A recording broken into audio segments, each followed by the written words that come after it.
The first question I got after finishing the first 5 Percy Jackson books was, are you going to read Heroes of Olympus? Guys, if there's more Percy Jackson, I am reading it. Especially after the ending to that last book, with that last chapter and everything they threw at us in the prophecy.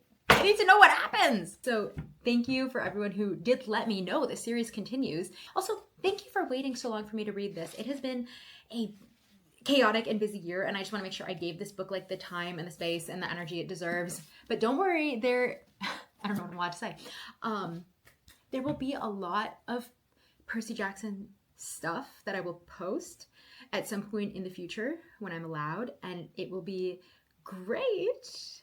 And also, let me stop talking and start reading. Also, again, I'm in this liminal space, so nobody bothers me while I read. Case in point, the door was open. My dad walks by and he's like, oh, you're filming something again? Don't you think people are gonna get like tired of seeing you so much? Mildly insulting, but that's fine.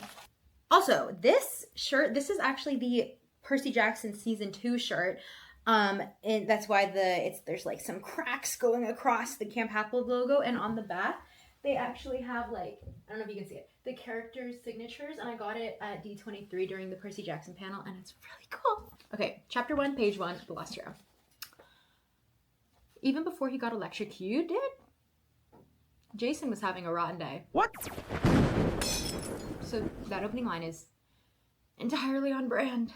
Who's Jason? Where's Percy? Where's my son? Where's my child? Oh, okay. I don't know who Jason is. Jason doesn't know who Jason is. We're both on the same page there. My dad's Cherokee, she said, not Hualapai. Of course, you'd need a few brain cells to know the difference, Isabel. The woman was too stunned to speak. Immediately, I'm a Piper fan. Get her, Piper! These kids just enter chapter 1 feral and swinging. Okay, so we got Piper, who has no mom, Leo, who has ADHD. I'm pretty sure these guys are demigods. Which begs the question, why don't they know they're demigods? Unless they forgot, like, because how Jason lost his memories? Because Percy did not turn down immortality and tell the gods to pay their child support. Only for the gods to turn around and not pay their child support. All right, we're at the Grand Canyon. It's lightning, it's hurricane, people don't remember stuff, we got half-bloods, and we're only at the end of chapter 1. Woo! First thoughts after chapter 1 is that I love the writing style of this book, actually. It's similar to the previous books in tone, but I feel like it's more descriptive, if that makes sense, and I feel like that kind of has to do with it being third person versus first person.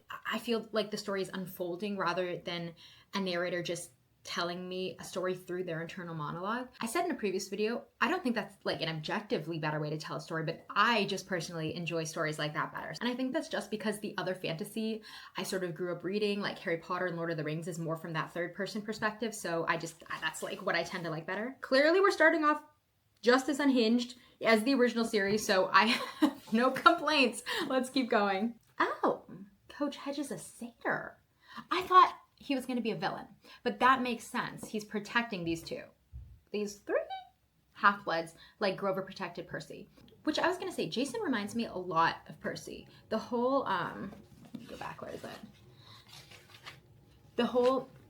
But again, his instincts won. He ran to the railing thinking, I'm a lunatic, and jumped over the side. Maybe this is a weird theory, and maybe I'm just desperate for old characters to return, but what if Jason is Percy and he just forgot because he lost his memories? I don't know. I feel like they have a lot in common. Maybe that's just because they're both half-bloods and they both have ADHD, so they're both going to do things like jump off a cliff without thinking. Blonde-haired girl with gray eyes. Is this Annabeth? This has to be Annabeth. Is this Annabeth? This is Annabeth. Annabeth, I missed you. It's only been 1 book. It's not even been 1 book, but I missed her. But Annabeth doesn't recognize Jason, so that he can't be Percy. So never mind. That was just wishful thinking. Throw that out the window. But Percy, where are you? My son was taken away from me. Hearing Percy described as Annabeth's boyfriend, we waited 5 books for it, okay? I'm going to appreciate how sweet and adorable that sounds now. Annabeth's boyfriend. Oh, hi, Piper. Okay. We got a perspective change, which I was not expecting because the original series, is like just from Percy's perspective. But that is, you know what? I think that is actually a good thing to do when we have all these new characters that we're being introduced to very quickly. And I think that's a good way to let us as readers get to know them and get to know their backstory and kind of emotionally bond with them without overloading us with so much exposition of so many different characters all at once in the beginning. I think that's a good way to do it. Also, I love the representation in this story. It seems like Rick Riordan made an effort to make main characters come from diverse backgrounds, and I have a lot of respect and appreciation for that. I do think it's funny. I think authors are maybe a little more subtle nowadays with how they introduce race. And this book was written in, when was this book written? 2010? It's just like, a girl stepped forward, tall, Asian. He looked like a Latino Santa's elf. I'm just making a joke, by the way. I know Rick was not just like throwing in race flippantly. And I know the alternative to just like saying the race outright, like Percy Jackson, white boy, is using those euphemisms that some authors do, like she had silky black hair and almond eyes, which is also can be kind of weird. So I don't know what the proper way to go about it is. That's a tangent. Anyway, what was he saying? I do appreciate the effort to include diverse characters. I think that's great. It just sort of popped out at me. So, how's the dentist? Oh, it was palaver. I got the wrong time, didn't I? So I arrived there and the woman behind reception, she was Muslim. And she was so helpful, really good. And so she got me to see someone else because I didn't have my normal dentist in. So I had a Serbian guy. Were you talking about that? Or? No, but Yeah, we're back in Camp Half-Blood. Floating over Leo's head was a blazing holographic image, a fiery hammer. That, Annabeth said, is claiming. What's a hammer? What god is a hammer? What god is a hammer? Oh! Okay, Hephaestus. That makes sense. That makes sense with all these little hints we were getting about Leo. I don't know why I didn't see that coming, but if you've seen my videos, you know I'm not good at predicting literally anything. Also, I love how Leo just has the most, sane reaction to everything happening around him out of all the characters. Sire, Earthshaker, Stormbreaker, Father of Horses. The f is on my head? Get that off, bro. The Jason mystery is deepening. He doesn't know who he is, but he knows things about half-bloods. But, okay, because here's my question. Why would he know all this stuff about half-bloods, but nobody at Camp Half-Blood has seen him? Unless maybe he's in disguise or something? I don't know. The pieces are not adding together for me. I can't. Okay, well, I'm very curious now, and I'm excited to keep reading. I feel like in my reading vlogs, I'm always like, I gotta go. I'm hungry. We're gonna pause this video. So this time I just decided to order food so I don't actually have to stop reading.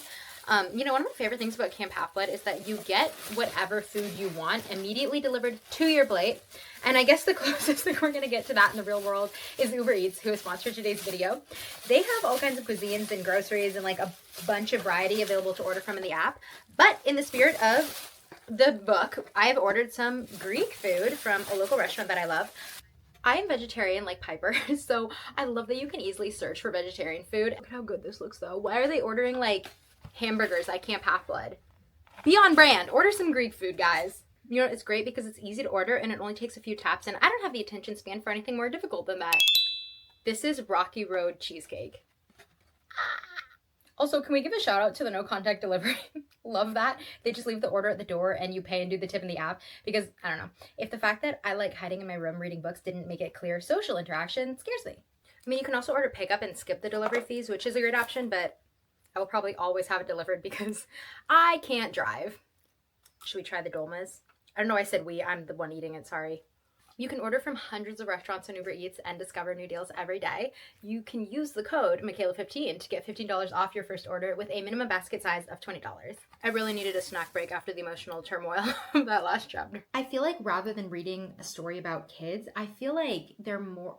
I mean, not that they're my age because I'm old, which I think you can tell by my copious use of vines and the laugh emoji. I'm not young and with the times. Okay, what was I talking about? I don't know. I feel like now I sort of see Annabeth as being the same, more a peer to me rather than I'm reading a story about children, which is cool to see that growth of her feeling like a kid and now sort of stepping into that role of a leader at Camp Half-Blood. But okay, why would you give us Percabeth only to take Percy away from Annabeth so soon?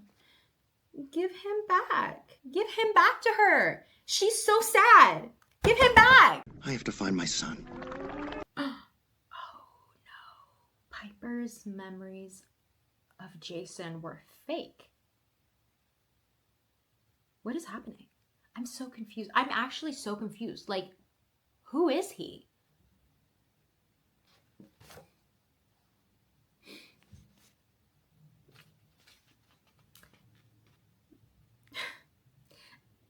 Aphrodite, Annabeth smirked. Aphrodite's cabin, goddess of love. Drew is the head counselor.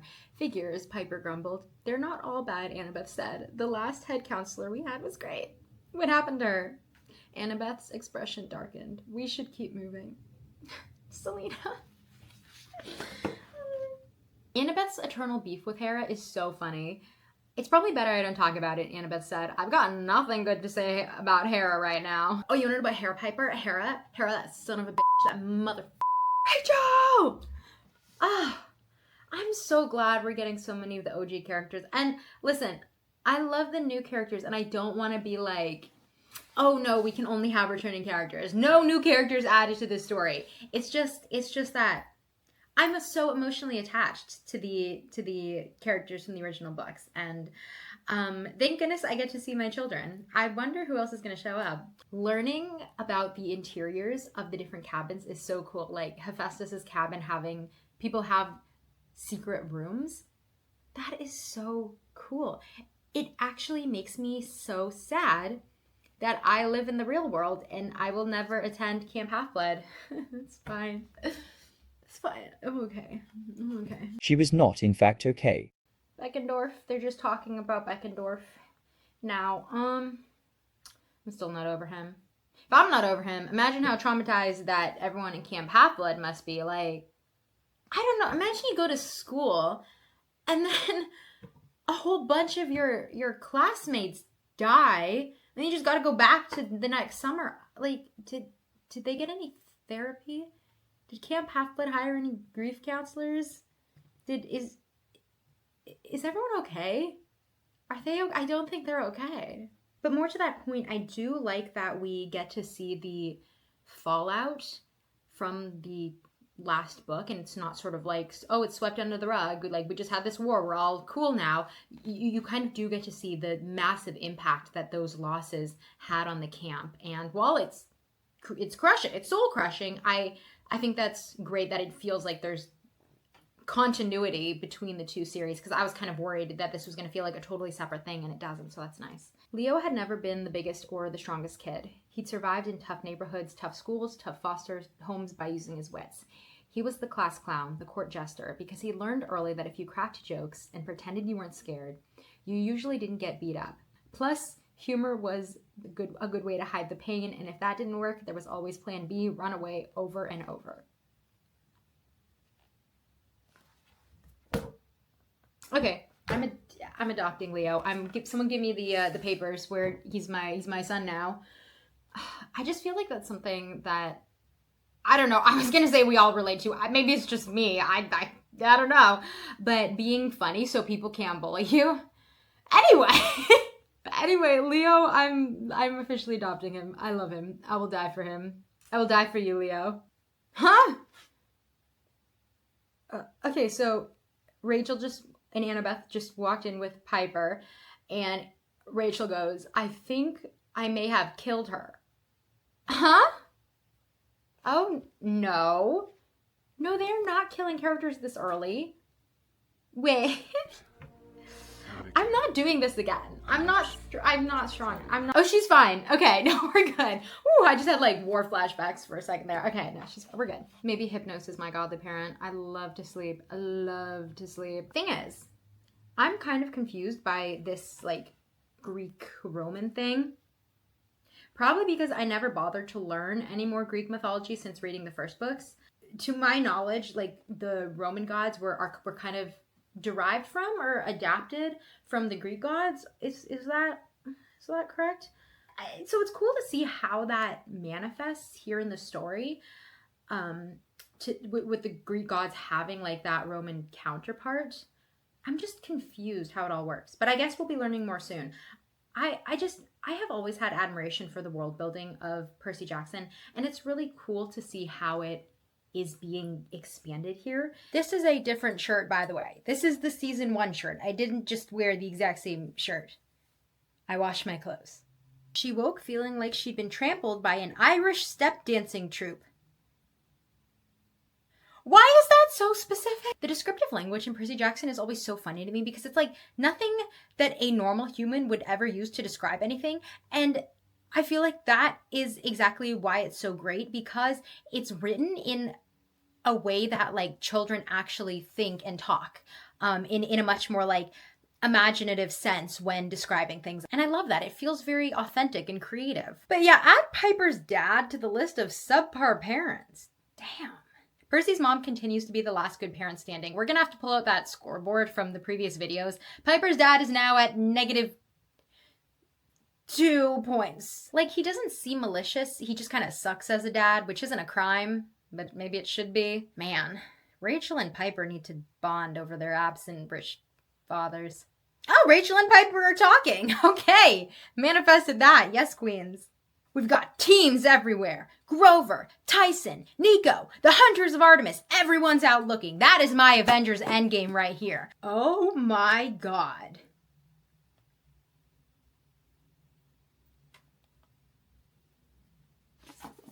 Jason is the son of Zeus. Zeus? Thalia wasn't Zeus's only kid, but where was Jason this whole time? Is this like a Lotus Casino type situation and he's actually like 100 years old? How old are you? 17. How long have you been 17? It'll be dangerous. Hardship, monsters, terrible suffering. Possibly none of you will come back alive. Oh, suddenly Leo didn't look too excited. Then he remembered everyone was watching. I mean, oh, cool. Suffering. I love suffering. Let's do this. He is so real. Leo is slowly becoming my favorite. Leo is me if I went to Camp Half-Blood. Oh, wait. Are we gonna find out who Piper is? A daughter of. Oh, wait. I think I know where this is going. Hail, Piper McLean, Chiron announced gravely, as if he were speaking at her funeral. Daughter of Aphrodite, lady of doves, goddess of luck. Oh! Okay, I did not see that. I mean, I saw it coming in the last, like, half a page there, but otherwise, I did not see that coming. I mean, it makes sense in retrospect with, like, her ability to charm people into, like, doing things for her and giving things to her.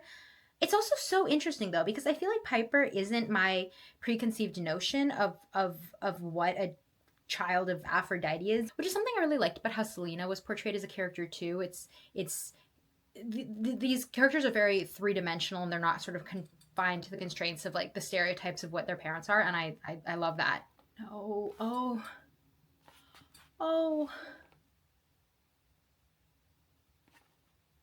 The paramedic tried to be kind. She told him the warehouse had burned down. His mother hadn't made it out.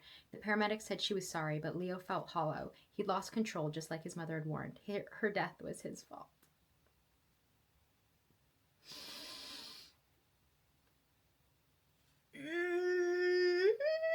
Again, can we get some therapy for these children? That was actually so dark. I keep saying the darkness in these books always surprised me, but that was like, I feel like that was one of the darkest moments that I feel like I've read in this series so far. Like, him being manipulated into starting the fire that killed his mother and then, like, blaming himself for her death. No, Leo. Oh, my God. Again, I feel like a really great reason to have the multiple perspectives, because it's much more devastating to experience this backstory from Leo's perspective rather than if, say, the whole book had been in Jason's perspective and then we only hear the story being recounted secondhand, like if Leo was going to tell Jason. And then it also wouldn't really make sense because I feel like that's not a story that Leo would share to someone he's, doesn't know that well. So it makes a lot more sense to just have these multiple perspectives so you can learn the characters' backstories. I am rooting for Piper and Jason because it's just so tragic. First, you have Jason who he doesn't have any of his memories. He doesn't know who he is, who his friends were, if he had a girlfriend.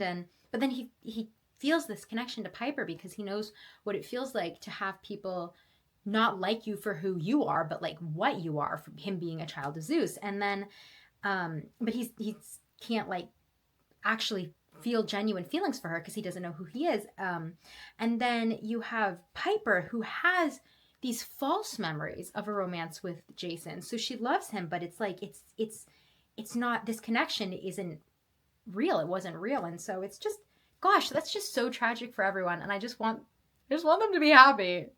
But I don't know. I don't know if do I want them to get together? Because it feels like that's maybe not a very healthy way to start a relationship, with like one person has fake memories, the other person doesn't remember anything. But I don't know. I'm interested to see how, because I don't know. Who's the other kid in the photo? He asked, the sandy-haired guy. Annabeth's expression tightened. Touchy subject. That's Luke, she said. He's dead now. Jason decided it was best not to ask more, but the way Annabeth said Luke's name, he wondered if maybe Percy Jackson wasn't the only boy Annabeth had ever liked. Luke still haunting the story and me from the grave. I don't know. I still don't like I don't really like the implication that Annabeth had a crush on Luke.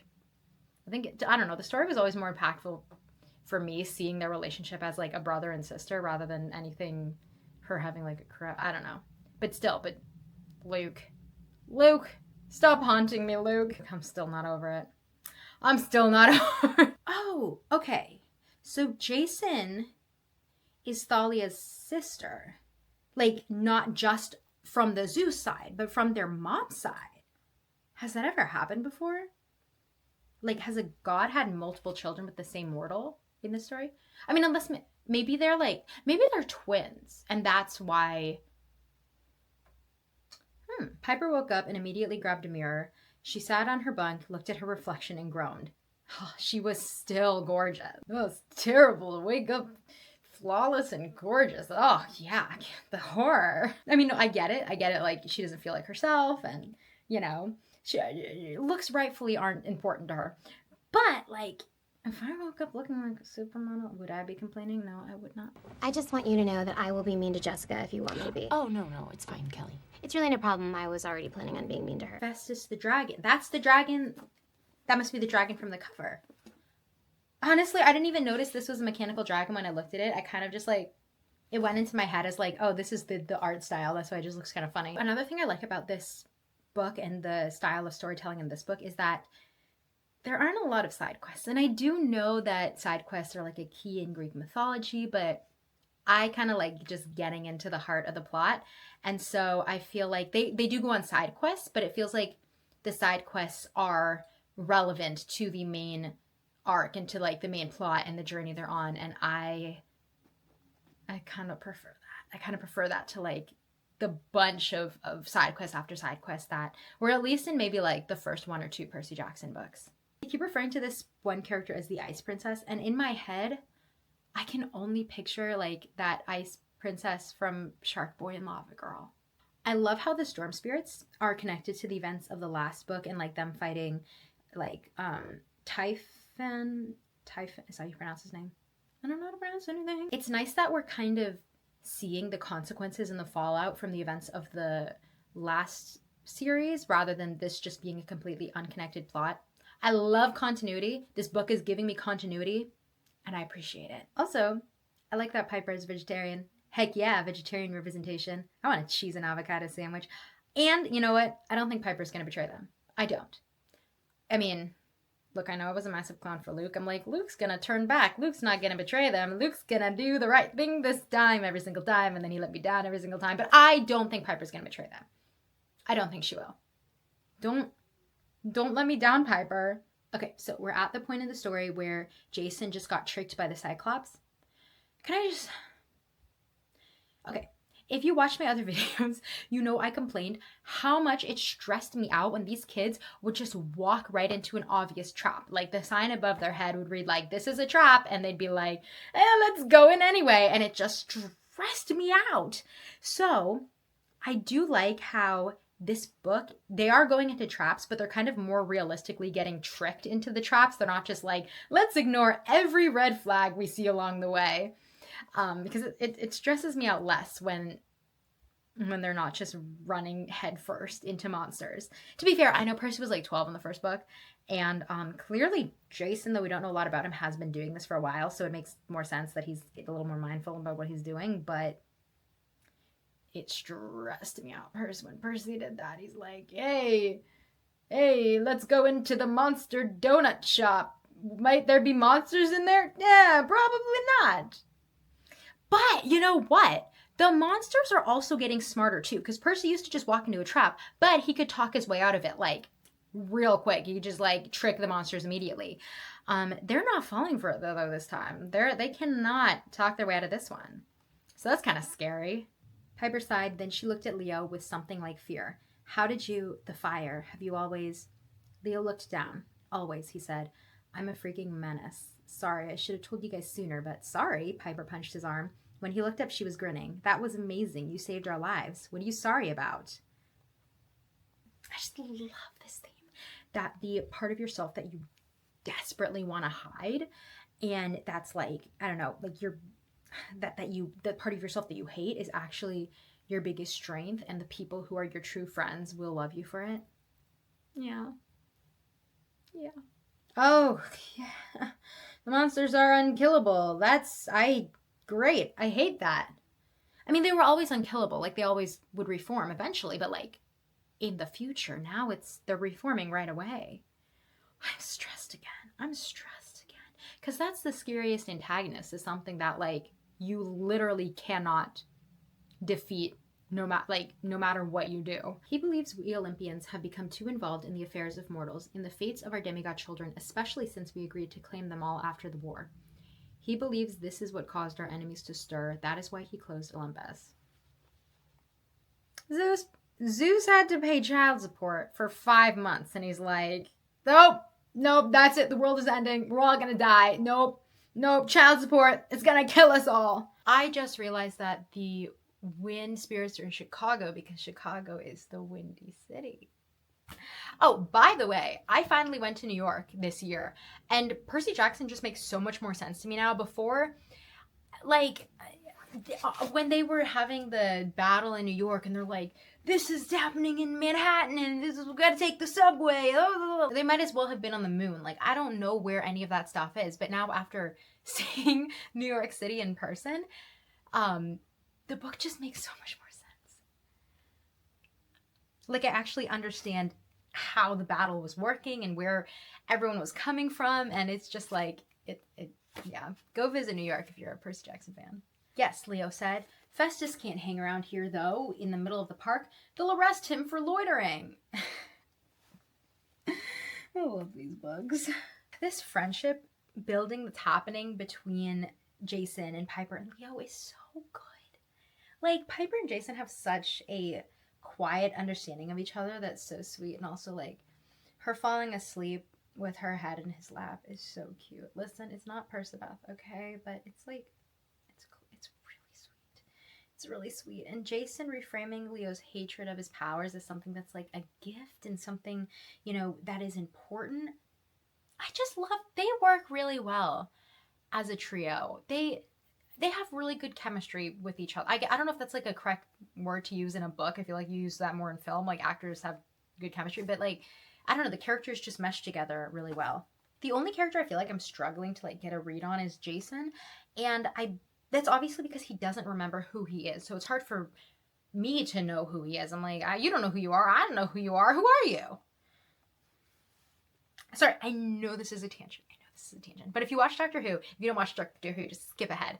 If you watch Doctor Who, it kind of reminds me of Clara's first season, where I just felt like I couldn't really emotionally connect with her or get to know her as a companion because she was so overshadowed by the mystery about her. Like, it wasn't about who she is, it's about who is she? And that is kind of how I feel about Jason, if that makes sense. But given that this is the first book and Jason's story is slowly being revealed, I assume we'll get to know who he is better later when he remembers who he is.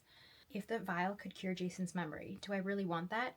She wondered, if Jason found out who he was, he might not even be her friend.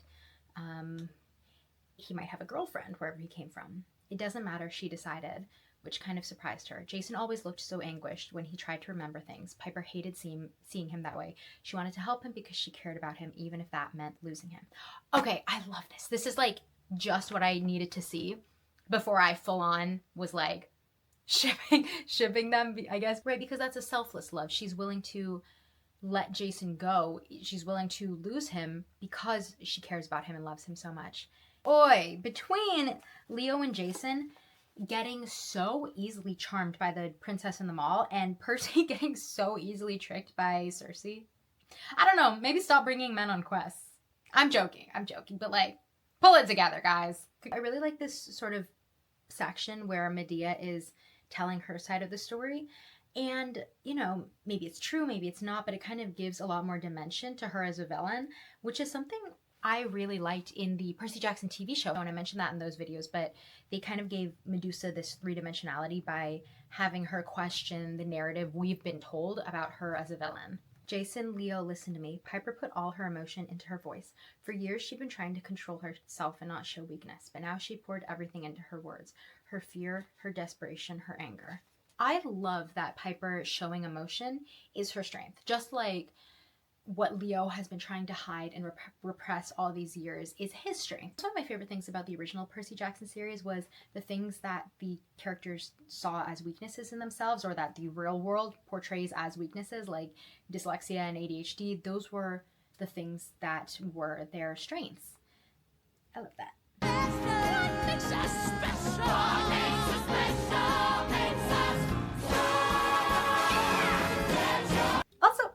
My girl Piper wasn't gonna betray her friends. Thank you, Piper, for not pulling a Luke on me. Leo was talking to his dad. Oh my god. Leo is okay. Wow. I mean,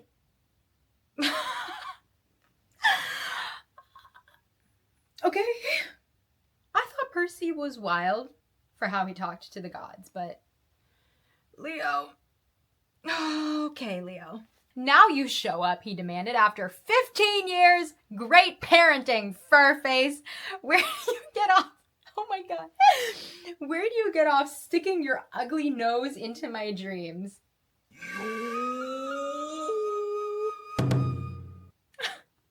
No, I said don't kill any characters.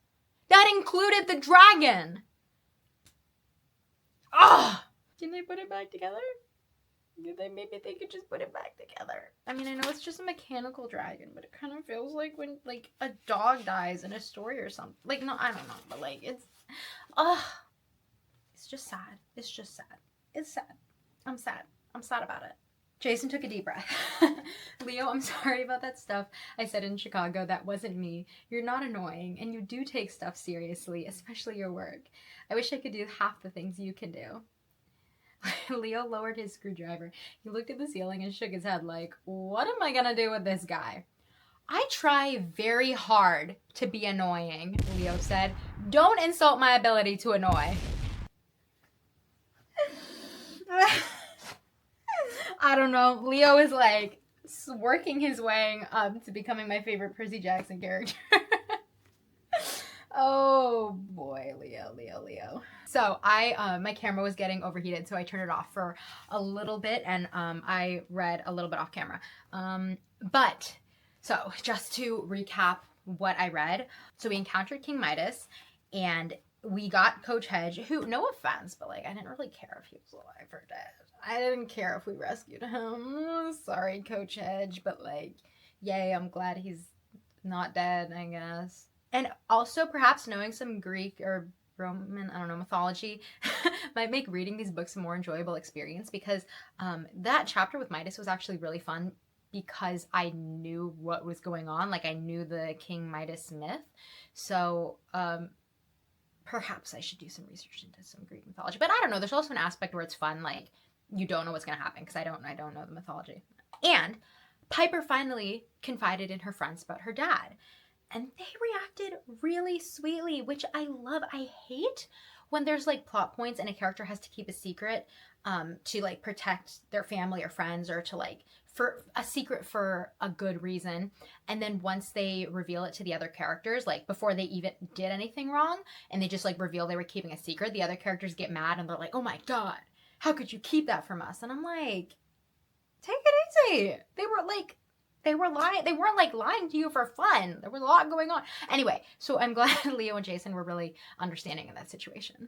Also, the Bay Area representation in these books. Yeah, I think I remember reading that Rick Riordan lived in San Francisco, which at some point, which makes sense because he's like naming really specific parts of the Bay Area, which I've never seen in a book. Like, obviously San Francisco is a popular location to use in stories, but the rest, like all these other places in the Bay Area, I'm really happy about that. That's cool. Okay, the coach is growing on me a little. He's just like, I'm ready to die for my country at all times. At every second, he's like, kill me, I'm ready, but you can't. You'll never get me, I can never die. He's just ready to go. Love the action scenes fighting the wolves. I think wolves are very necessary to any fantasy book. Thalia! I want a spin-off with Thalia and the Hunters. Like, that would be such a cool book to read. I feel like we did get to know Thalia, but I feel like we didn't really get to know her as much as I would have liked in the original series, because her story was always so intriguing to me, like growing up on the, in the wild, not in the wild, but like, feral child with Luke and rescuing Annabeth and then turning into a tree and coming back and becoming a hunter. I just wanted to know more about her and the aftermath of that and how she felt about all that. And so I'm glad she's in this story and we're kind of finally learning her backstory, which is also tragic. Does anyone not have a tragic backstory in these books? I'm just wondering. Oh, please. Thalia smiled and helped him up. I haven't had a brother in years. I think I can stand a few minutes with you before you get annoying. Now let's go. I always wanted a brother. I'm sorry. I'm so sorry. I always wanted a brother. Do I own too many Camp Half-Blood shirts? No. It has been a while. I went to Epic Universe, which I posted the video, and then I went on a Disney cruise with David's Vacation Club Rentals, which was amazing, and then I went to Central and South America. It has been a time. But I'm back and I need to finish this book. I was holding off so we could experience this together. So I'm sorry for the delay, but let's find out how this book ends, shall we? An ugly creature fluttered past. She looked like a mix between an old lady and a chicken on steroids. Rick, I just want to talk about you and why you choose to word things in such ways that give me incredibly vivid mental images that I could probably do without. She had a wrinkled face with black hair tied in a hairnet, arms like a human plus wings like a chicken, and a fat feathered body with talons for feet. I don't think an art career is in my future. I don't know much of how the timing overlapped. I think the movie came out in 2010 and this book came out in 2010, so I imagine there was some overlap in the development process. I wonder if the development of the Percy Jackson movie, you know the one I'm talking about, led to so much Hollywood criticism in this book. Like with Piper's dad, I feel like was sort of a criticism of Hollywood as an industry and of actors, and then now with this weather guy and how he's this sort of like caricature of Hollywood. Because remember, Rick Riordan was like fed up at this point with the movie process in the studio and the people who were like developing the Percy Jackson movie. And I wonder if some of that frustration sort of manifested into this story. Rightfully so, by the way. He was rightfully so upset. Oh, Piper is finally talking to her mom. It's okay. Finally showing up to be a parent, Aphrodite. Plus 0.5 points to Aphrodite. It's interesting because we previously only saw some of these gods from Percy's limited perspective, and now we get to see them more fleshed out in some ways. And I like how we're expanding this idea that like Aphrodite's children aren't just shallow. It's more about sort of how powerful love as a force is. And I think that's a cool way to frame it. Also, I do really like because I was wondering what is bigger than the Titans and Chrono? Like, how are they going to come back with an even bigger villain? And I like how the main antagonist that I think is being set up here is the Earth itself. Because, yeah, how can you get a bigger villain than Kronos? The actual Earth, that'll do it. Sorry, I feel like I'm talking less and less as we're like getting into the ending and getting into like the climax of the story. And that's just because I am so absorbed in the story. From the waist up, the giant appeared humanoid, his muscular chest clad in bronze armor. His arms were completely ripped. Each of his biceps was bigger than Leo. His face was crudely shaped, like a half-finished clay figure, but his eyes glowed white, and his hair was matted in shaggy dreadlocks down to his shoulders, braided with bones. From the waist down, he was even more terrifying. His legs were a scaly green with claws instead of feet. Rick.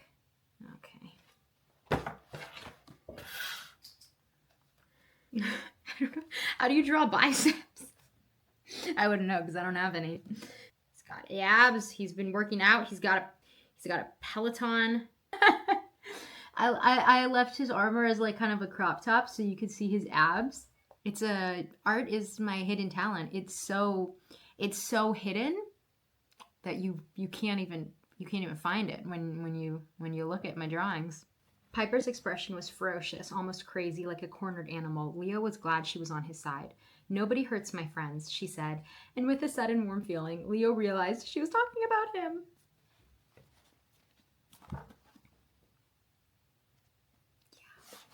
The action in this book is already so ramped up. Like, the stakes are already so high.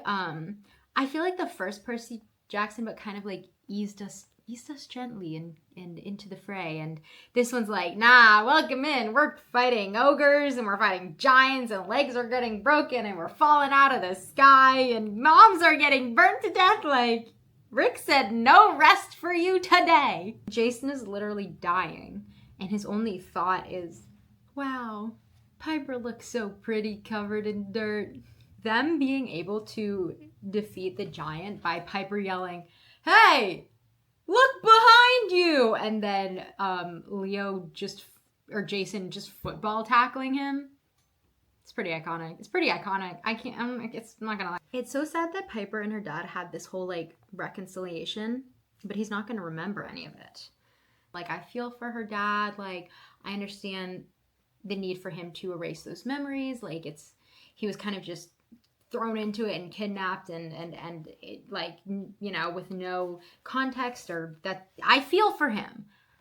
But I will just say that Sally Jackson strolled into the Battle of New York with a gun in her hand and started swinging, and she was fine. She was totally fine. She walked away totally fine. That's all I'm saying. Seeing Piper and her dad back together had really driven that home. Even if Leo survived this quest and saved Hera, Leo wouldn't have any happy reunions. He wouldn't be going back to a loving family. He wouldn't see his mom.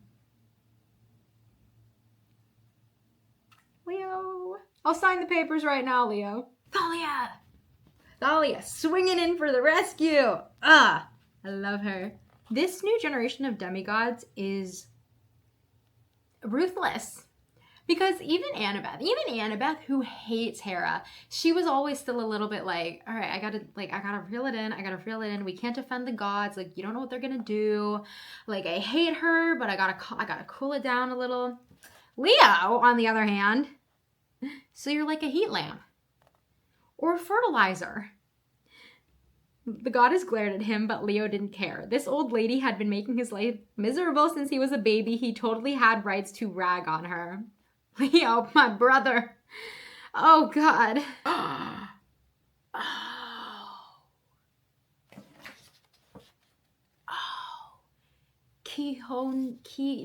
how to pronounce her name. Keone is the villain. The Ice Princess, who I still picture as the Ice Princess from Shark Boy and Lava Girl.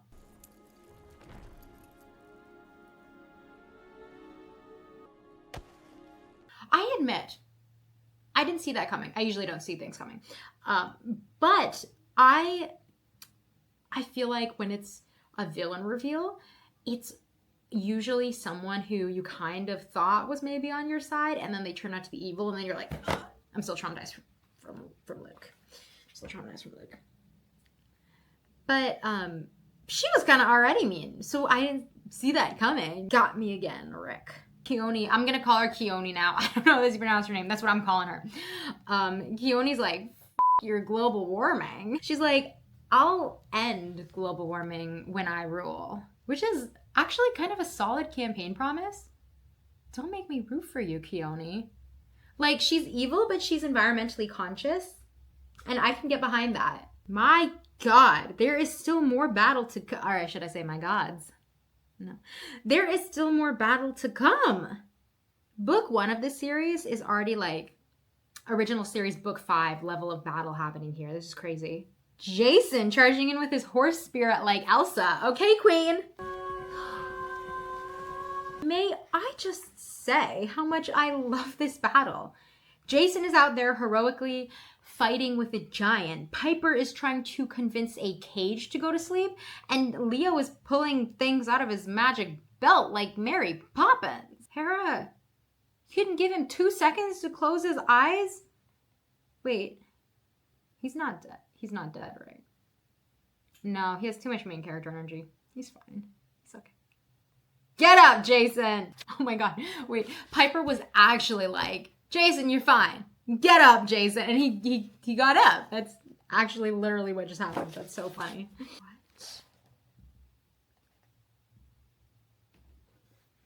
What?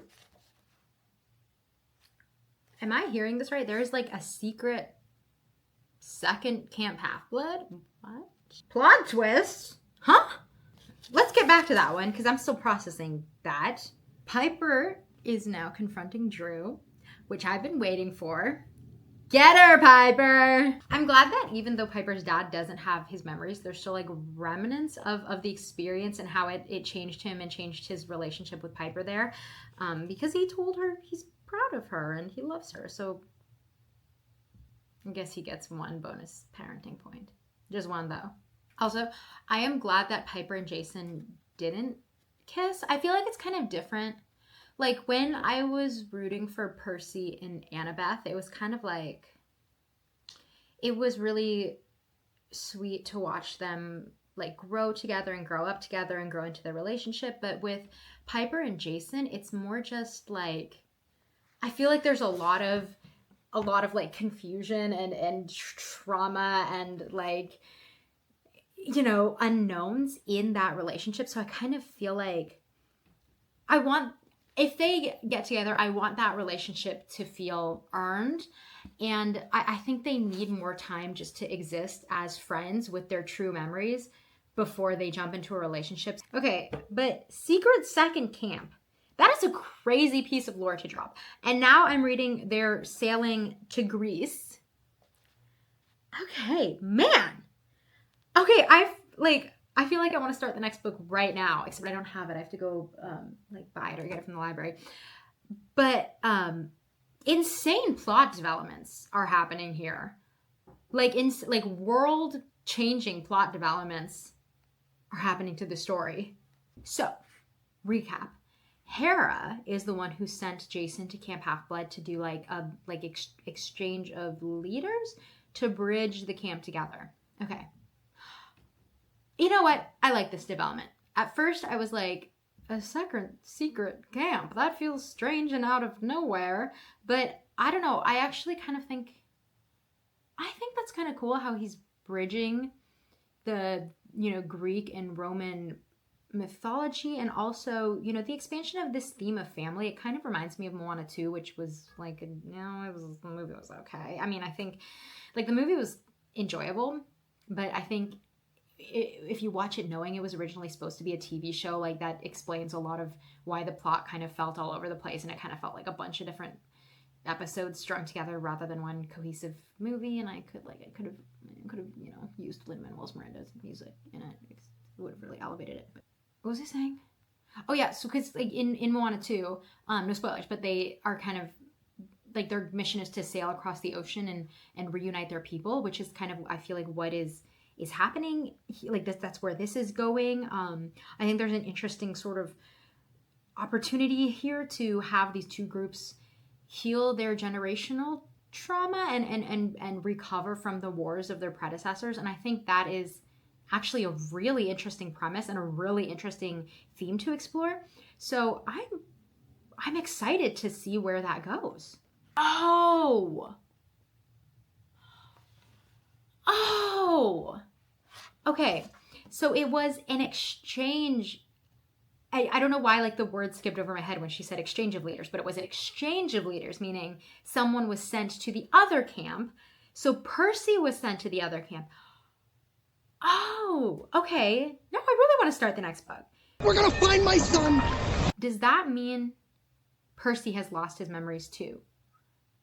I think Annabeth meeting Percy and he doesn't remember her, that would be devastating. Oh my God. Okay. I'm done. I finished the book. Wow. Okay. Wow. You know what? Every time I'm like, Percy Jackson was not what I expected, but it wasn't what I expected because I actually didn't expect it to be so connected to the other books. I kind of thought this was going to be a whole new storyline with different characters, and so it was nice because it was still very much like a sequel, but it was nice to get a combination of new characters and new ideas and new monsters and plot lines, but still have what we love about the original in there and our favorite characters we love from the original. I think it was a pretty good balance. It was also it was so different. Like the tone and everything in the books, like I said, was the same, but it was just such a different experience reading it from all those multiple perspectives. And what I really liked about it was the introduction of that new mythology. I think Rick Riordan's always been great with world building, and so I'm really excited to see where this bit of world building goes.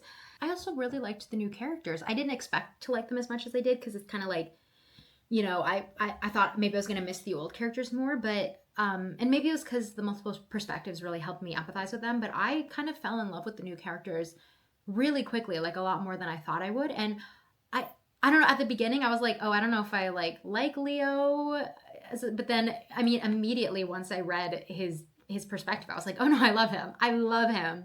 So that was really cool. Did hear mixed reactions from people in my comments when like people would talk about the Heroes of Olympus series. Some people loved it. Some people loved it even more than Percy Jackson. Some people were like, oh no, I didn't really like it. So I was curious what I was going to think of it. And I can't make a judgment on the whole series because I've only read the first book, but just based on the first book, I really enjoyed it. I feel like reading the first 5 books is you get that experience of like entering the universe for the first time and like sort of experiencing this whole new world for the first time. So that's hard to compare. But I enjoyed it. I enjoyed it as much as I enjoyed like the first couple Percy Jackson books. I think still like the last Percy Jackson book and the 3rd book and the 5th book are my favorite. So those are still my favorite. But this one I definitely enjoyed, maybe even a little more than the first 2 Percy Jackson books.